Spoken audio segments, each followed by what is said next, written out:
मित्रों नमस्कार। मैं सुभाष शुक्ला एक बार फिर से आपके बीच में हाजिर हूँ इंग्लिश वाला लेकर के। हम इसमें सेंटेंस के ऊपर बात कर रहे हैं और सेंटेंस में बात चल रही है। आज ऑप्टेटिव का नंबर है। हमने सबसे पहले असर्टिव पढ़ा, उसके बाद में इंट्रोगेटिव पढ़ा, देन इंपरेटिव और आज नंबर है ऑप्टेटिव का। बिंदुवार तरीके से बहुत डीपली से पढ़ रहे हैं। ऑप्टेटिव की हिंदी क्या होती है पहले ये जान लेते हैं। ऑप्टेटिव की हिंदी होती है इच्छा सूचक वाक्य या ऐसे वाक्य जिनमें इच्छाओं को प्रकट किया जाए। इच्छाएं भिन्न भिन्न प्रकार की होती हैं।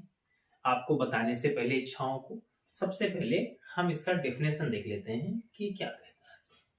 डेफिनेशन जो है, that sentence which expresses a curse, boon or blaze, wish or pray is called optative sentence.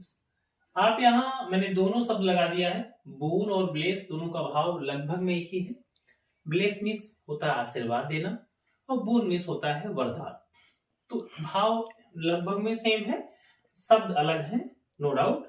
तो विश भी कर सकते हैं, प्रे भी कर सकते हैं। आप किसी के लिए नकारात्मक भी इच्छा प्रकट कर सकते हैं, मतलब आप किसी के लिए श्राप या अभिश्राप कर सकते हैं। किसी के प्रति आप वरदान भी साबित हो सकते हैं, वरदान भी दे सकते हैं। इट मीन्स किसी को आशीर्वाद भी दे सकते हैं। तो कुल मिला के ये एक मोटा मोटा उसका स्ट्रक्चर रहा है। स्ट्रक्चर क्या है देख लेते हैं।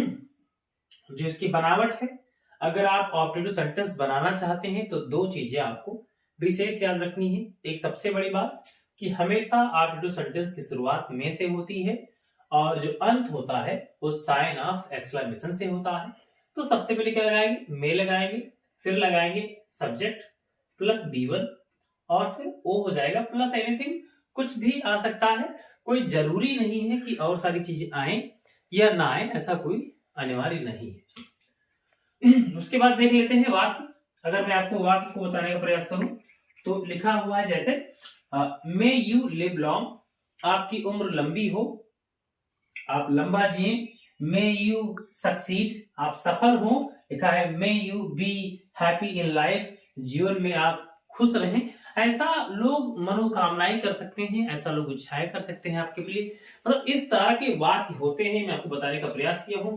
एक वाक्य मैंने थोड़ा अपवाद वाला भी लिखा है, मे गॉड ब्लेस यू। यहां पर जो मे मैंने क्रॉस किया, इसका मतलब ये है कि गॉड ब्लेस यू ही पर्याप्त है।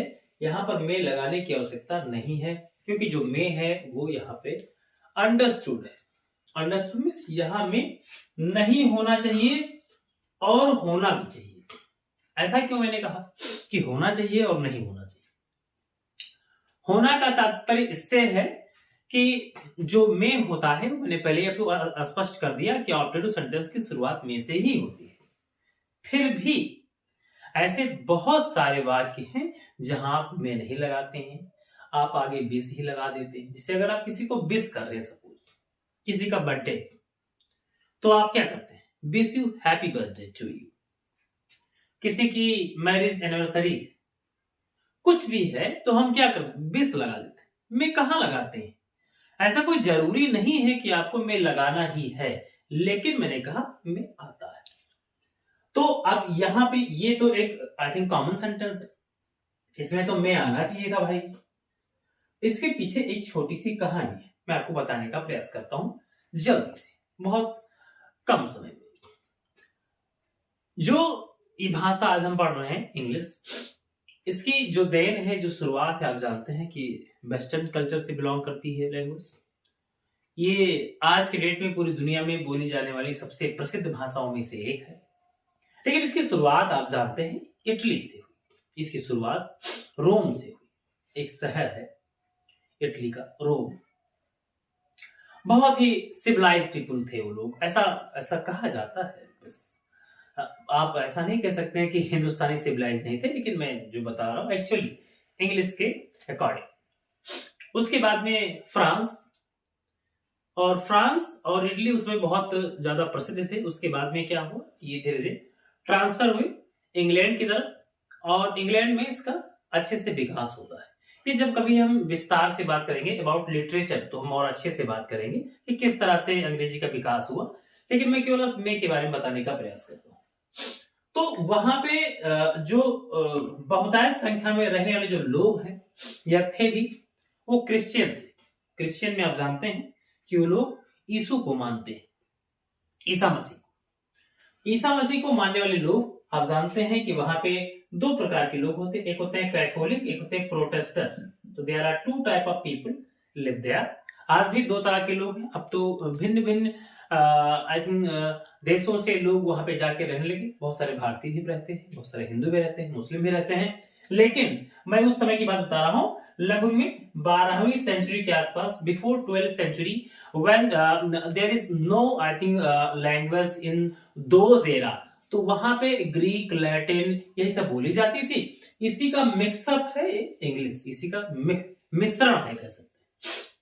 तो जब वहां के जो लोग थे, उन्होंने यीशु को पूजना स्टार्ट किया, तो चर्च बनाए गए, चर्च में उनकी पूजा होने लगी। जिसको जैसे हिंदू में मंदिर होता है, जैसे मुस्लिम में आप जानते हैं कि मॉस्क होता है, मस्जिद होती है। ऐसे जैसे आप जानते हैं कि गिरजाघर होते हैं। आप जानते हैं कि जो अन्य आई थिंक आपकी जो कम्युनिटी है। तो इस तरह से मैं आपसे कहना चाहता था कि वहां पे जो जो जो चर्च हुई, जो गिरजाघर हुए, वहां पे क्या हुआ, हिंदी में गिरजाघर कह लेते हैं। वहां पे क्या हुआ, एक फादर रहने लगे।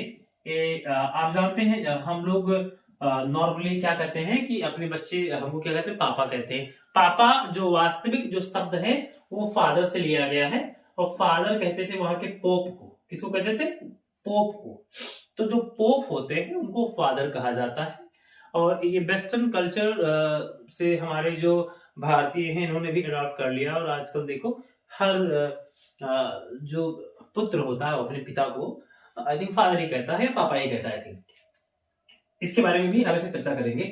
तो हुआ क्या, तो वहां पे जो लोग थे वो जा करके और वहां बार बार मत्था टेकने लगे, पूजा करने लगे यीशु का। तो जो वहां पे फादर होते थे, जो पोप होते थे, जिनको हिंदी में पादरी कहते हैं, पादरी जो होते थे, उन्होंने उनको आशीर्वाद स्वरूप क्या कहना से स्टार्ट किया, may God bless you, may God bless you. लेकिन संख्याएं बढ़ती चली गई। जब कोई चीज आप जानते हैं ज्यादा होने लगती है तो कहीं ना कहीं उसका कुछ दोहन भी स्टार्ट होता है। इसी रूप में क्या हुआ कि मे का जो प्रयोग था वो अंडरस्टूड हो गया। बार बार आशीर्वाद देने के चक्कर में मे गॉड ब्लेस यू के स्थान पे गॉड ब्लेस यू का प्रयोग किया जाने लगा और फिर ये चलन में आ गया। आज के डेट में सर्वाधिक लोग जो प्रयोग करते हैं वो मे गॉड ब्लेस यू कभी नहीं बोलते, ना प्रयोग ही होता है गॉड ब्लेस यू। लेकिन अगर आप ग्रामेटिकल टर्म्स की बात करते हैं तो आपको मे लिखना अनिवार्य हो जाता है, आपको मे लिखना चाहिए। इसलिए मैंने आपको बताने का प्रयास किया, हो सकता है आपके दिमाग में ये बात स्पष्ट हो जाए।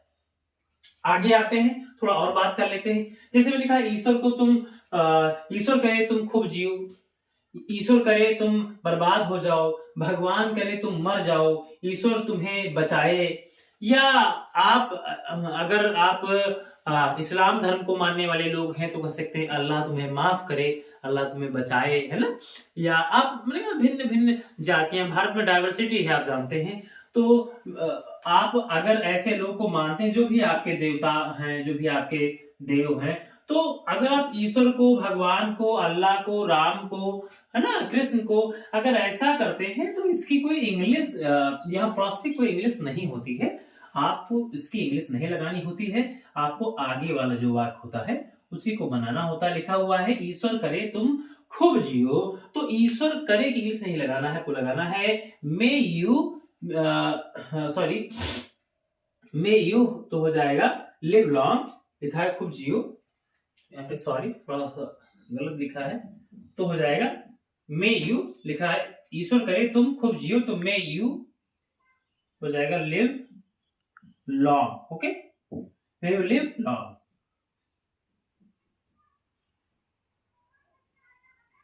May you live long. Okay, तो शायद आप जान पाए। ईश्वर करे तुम खूब जियो, खूब जियो मीन्स ज्यादा जियो, लंबा जियो।